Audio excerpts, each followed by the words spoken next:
గణేశాయ నమః. శ్రీ సరస్వత్యై నమః. శ్రీ గురుభ్యో నమః. E6 ఛానల్ ప్రేక్షకులకి నమస్కారం. ధర్మ సందేహాలు కార్యక్రమానికి స్వాగతం.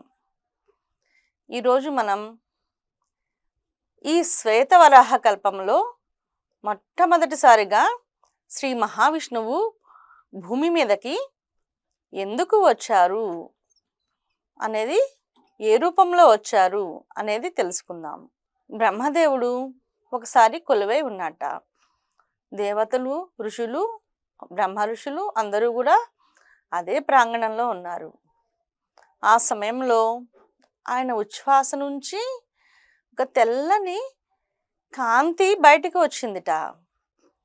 అది ఏమిటా అని బ్రహ్మ కూడా ఆశ్చర్యంగా చూస్తున్నారనమాట. ఎందుకు అంటే అది తన నుండి వచ్చింది, కానీ తన వల్ల రాలేదన్నమాట. తన సృష్టిలోది కాదు, తన నుండి వచ్చింది. అది అంగుష్ట మాత్రంగా ఉందన్నమాట. దేవతలందరూ కూడా ఆ చిన్న కాంతిని ఆశ్చర్యంగా చూస్తున్నారు, ఇదేమిటా అని.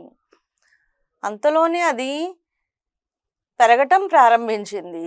ఎంత పెరిగిందంటే వాళ్ళందరూ కూడా తల పైకెత్తి చూసేంతగా పెరిగింది. అదేమిటి అంటే యజ్ఞవరాహ రూపం, శ్వేతవరాహ రూపం. శ్రీ మహావిష్ణువు భూమిని ఉద్ధరించటానికి ఎత్తిన అవతారం. అది చూసిన వారందరూ కూడా ఆయనని కీర్తించారు. ఎలా ఉన్నాయంటే ఆయన వెంట్రుకలన్నీ కూడా ఆయన దర్భల్లాగా ఉన్నాయట. ఆయన ముట్టె అంటాం కదా వరాహస్వామి యొక్క అవతారంలో, అవి సుక్షువాల్లాగా ఉన్నాయన్నమాట. అలా ఆయన స్వరూపం మొత్తం యజ్ఞాన్ని గుర్తుకు తెచ్చేట్లుగా ఉంది. అటువంటి ఆయన్ని అందరూ కూడా స్తోత్రం చేశారు. అప్పుడు చెప్పారనమాట బ్రహ్మదేవుడు, ఆయన స్తోత్రం చేసి, భూమాతని హిరణ్యాక్షుడు ఎక్కడో రసాతలంలో దాచి ఉంచాడు. అందుకు కొంతమందిని కాపలా కూడా ఉంచాడు. మీరు అక్కడికి వెళ్ళండి, భూమిని రక్షించండి అని బ్రహ్మదేవుడు విష్ణుమూర్తికి చెప్పారు. ఆయన సరాసరి రసాతలానికి వెళ్ళారనమాట. వెళ్ళినప్పుడు అక్కడున్న కాపలా ఉన్న వాళ్ళందరినీ కూడా శిక్షించారు. అదే సమయంలో హిరణ్యాక్షుడు విష్ణువుని జయించాలి, ఈ భూమి మీద అంటే ఈ ప్రపంచంలో, ఈ విశ్వంలో అందరికన్నా ఎవరైతే బలవంతులో వారిని జయించాలి అని వెతుకుతూ వెళ్తున్నట్ట. ఆయనకి ఏమని తోచింది అంటే, ఇక్కడంతా ఉన్నదంతా జలం కాబట్టి, జలానికి అధిపతి వరుణుడు కాబట్టి నేను వెళ్ళి వరుణుడిని జయించేస్తే సరిపోతుంది అని ఆయన వరుణుడి మీదకి యుద్ధానికి వెళ్ళారు. అప్పుడు వరుణదేవుడు ఏం చెప్పారంటే, జలానికి అధిపతిని నేనే, కానీ ఆ జలం ఎక్కడి నుంచి వచ్చింది అంటే దాని అంతటికీ కారణం ఎవరు అంటే నారాయణుడే. ఈ సృష్టికి మూలం ఆయనే. కాబట్టి నువ్వు నారాయణుడిని గెలవాలి అని చెప్పారట. ఆయన ఎక్కడున్నారు అని హిరణ్యాక్షుడు అడిగాడనమాట వరుణదేవుడిని. అడిగితే ఆయన ఏం చెప్పారంటే, ఇప్పుడు రసాతలంలో నువ్వు భూమిని దాచి అక్కడ కాపలా పెట్టి వచ్చావు కదా, భూమాతను రక్షించడం కోసం ఆయన రసాతలమే వెళ్ళారు అని చెప్పాట వరుణదేవుడు. వెంటనే హిరణ్యాక్షుడు రసాతలానికి వెళ్ళారు. వెళ్ళినప్పుడు ఆయన యజ్ఞవరాహస్వామిని దర్శించారు. దర్శించినప్పుడు ఈయన విష్ణువు అని అనుకున్నట్టు ఆయన. అనుకుని అప్పటికే స్వామి భూమాతని అక్కడున్న వాళ్ళందరినీ చంపేసి భూమాతని తన ముట్టె మీద కూరల మధ్యలో పెట్టుకొని పైకి వస్తున్నారనమాట రసాతలం నుంచి. ఈయన వెళ్ళారు. వెళ్ళినప్పుడు భూమాతను రక్షించి తీసుకొస్తున్నారు కాబట్టి ఈయనే విష్ణువు అని అనుకున్నట్ట.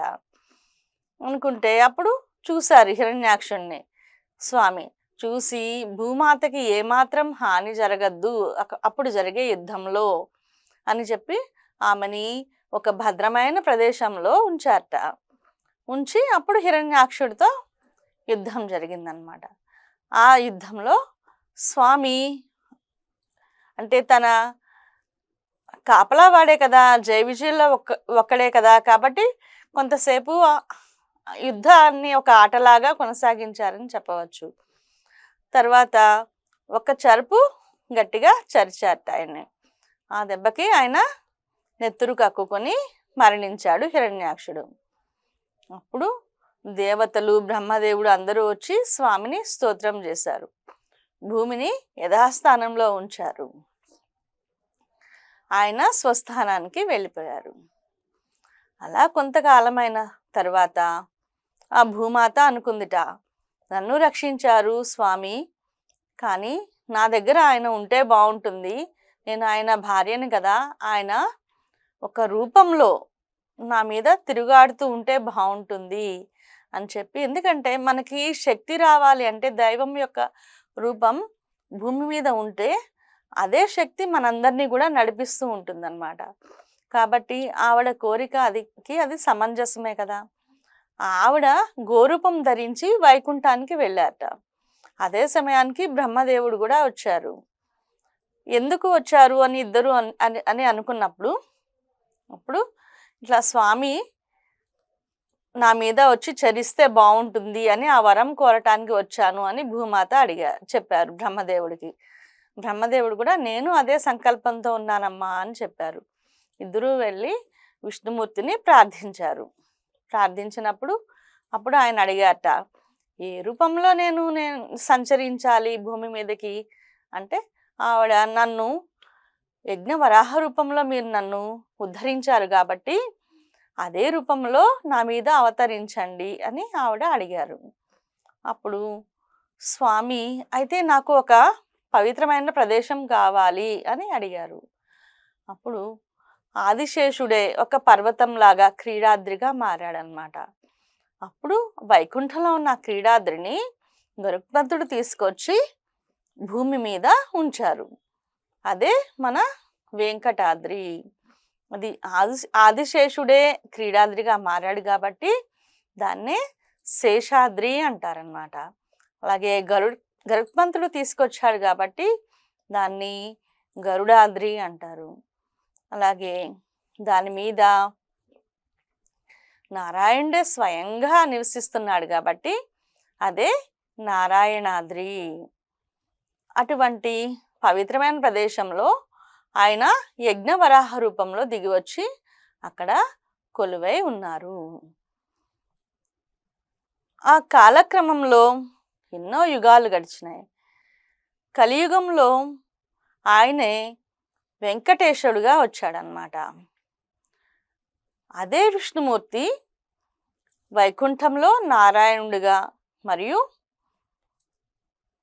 యజ్ఞవరాహ స్వామిగా మరియు కలియుగ ప్రత్యక్ష దైవమైన వెంకటేశ్వరుడుగా కూడా అక్కడే కొలువున్నాడు.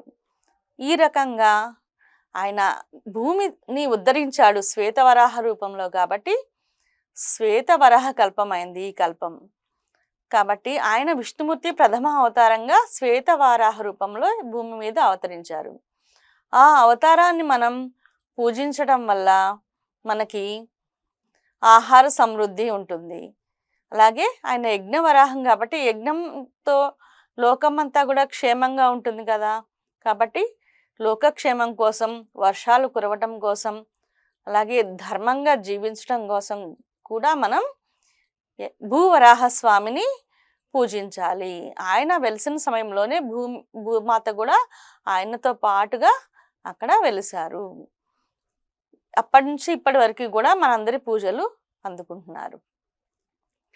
ఈ కలియుగ ప్రారంభంలో వెంకటేశుడిగా అవతరించినప్పుడు వేం అంటే వమ్ అనేది వకారం అనేది అమృత బీజం అన్నమాట. అమృత బీజం. అలాగే ఈం అనేది శక్తి బీజం. అలాగే వా ఈ కలిపి వేం అయింది.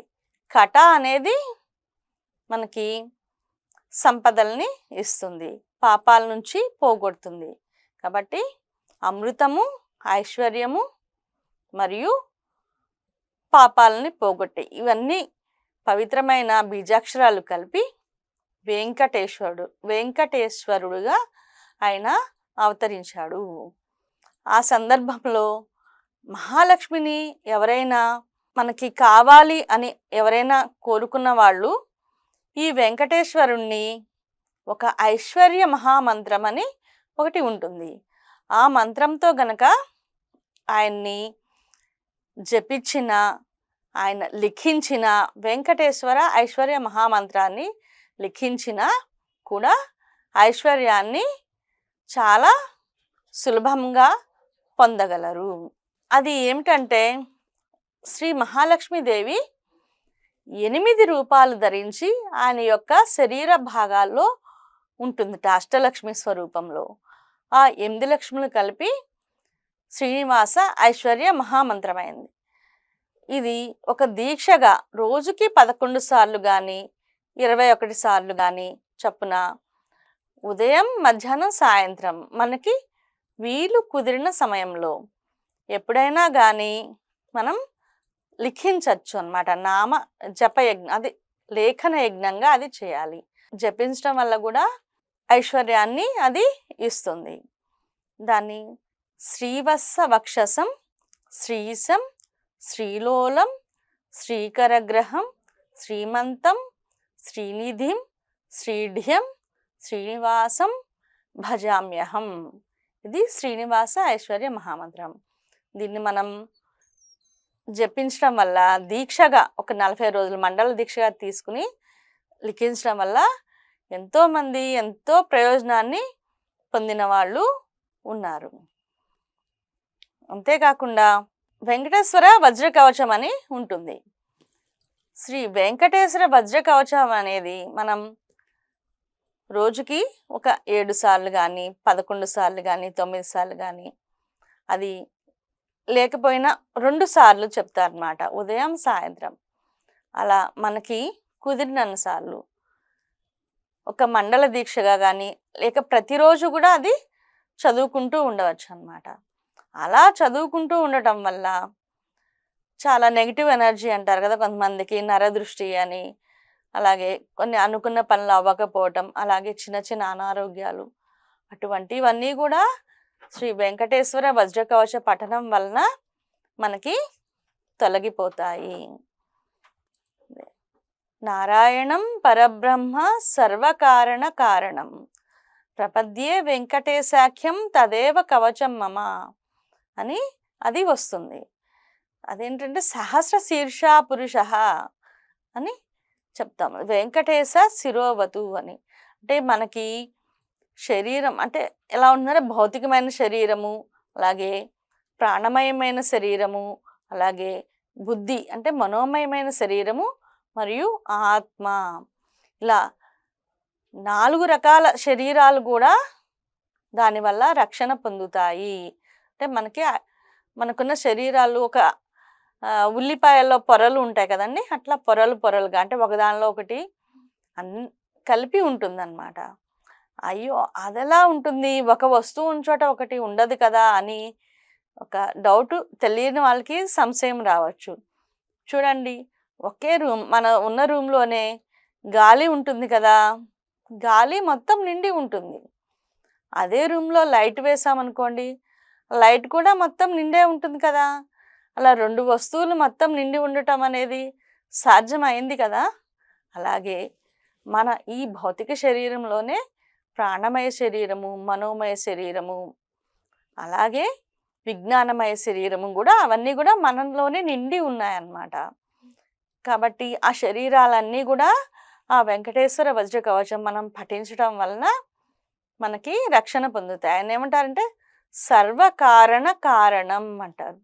అంటే మనకి శరీరంలోకి మనకి ఏదైనా రావాల్సి వచ్చినప్పుడు ఎక్కడికి వస్తుందంటే మనకి కారణ శరీరం అని ఉంటుంది మనకి ముందు. ఆ కారణ శరీరంలోకి వచ్చి అక్కడి నుంచి విజ్ఞానమయ కోశంలోకి వచ్చి మనోమయ కోశం నుంచి ఎమోషనల్ బాడీ, అట్లా భౌతిక శరీరానికి వస్తుంది అనమాట. మనకి మంచి వచ్చినప్పుడు మనకి పర్వాలేదు, కానీ చెడు వస్తే మనం భరించలేం కదా. అందుకని ఆయన్ని అలా జపించుకోవటం వల్ల ఆ కారణ శరీరంలోనే రావాల్సిన చెడు కర్మలన్నీ కూడా దహించుకుపోతాయి. భగవంతుని నామం అంత గొప్పది.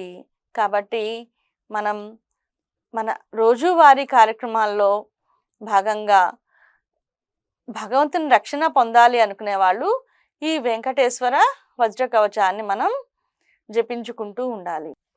ఏలినాటి శనితో బాధపడే వాళ్ళు కూడా వెంకటేశ్వర స్వామి దర్శనానికి వెళ్ళి దర్శించుకుంటూ ఉంటే, అలాగే ఇంట్లో దీపారాధన 7 శనివారాలు చేసుకుంటూ ఉన్నా కూడా వాళ్ళకి ఏలినాటి శని దోషం అనేది పోతూ ఉంటుంది.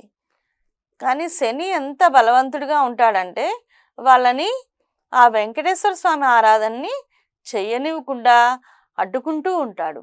కాబట్టి మనం ఏం చేయాలంటే దాన్ని అధిగమించి ఒక సంకల్ప బలంతో స్వామి దర్శనం చేసుకుంటూ ఉన్నా, స్వామి ఆరాధన చేసుకుంటూ ఉన్నా కూడా ఆ వచ్చే చెడు ఫలితాల నుంచి కూడా మనం బయటపడగలుగుతాం. ఈ విధంగా వెంకటేశ్వర ఆరాధన అనేది ఎంతో గొప్పది. దానిలోని కొంత ఈరోజు మనం తెలుసుకున్నాం. మళ్ళీ మరో మంచి కార్యక్రమంతో మళ్ళీ కలుసుకుందాం. నమస్కారం.